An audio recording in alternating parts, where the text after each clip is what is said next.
ऐसे ही तहियतुल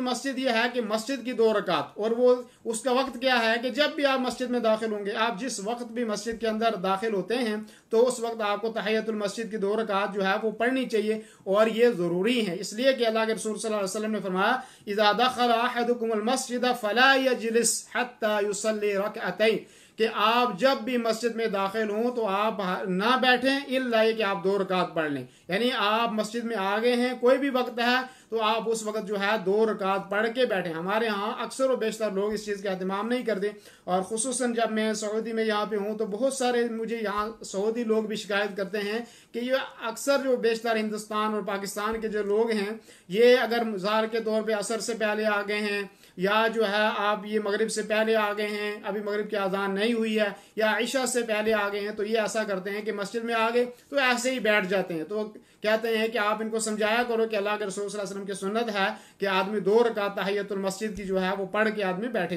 तो इसलिए ये ज़रूरी है कि आदमी मस्जिद में जब आए, मस्जिद का हक है कि आदमी 2 रकात पढ़े और उसके बाद बैठे। इल्ला ये कि इंशाअल्लाह अगर जुमा के दिन भी आप आते हैं और इमाम खुतबा दे रहा है तो ऐसी सूरत में भी आप मुख्तसर सी 2 रकात पढ़ें, और वो 2 रकात पढ़ के आप जो है वो बैठ जाएं। इंशाअल्लाह जुमे का बाब जब आएगा तो जुमेरात को इंशाअल्लाह जुमा के मुतालिक जो है वो दर्स होगा, और जुमा के तमाम मसाइल उसमें आएंगे। तो उसमें यह है कि जुमा के मुतालिक भी अगर आप जुमा के दिन ऐसे वक्त में आते हैं जब इमाम जो है खुतबा दे रहा हो, तो तब भी आप 2 रकात पढ़ के जो है वो बैठ जाएं।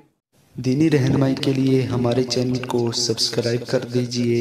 और घंटी के निशान को दबा दीजिए ताकि आपको मज़ीद कीमती वीडियोज़ मिलते रहें। जज़ाकल्लाहु खैर।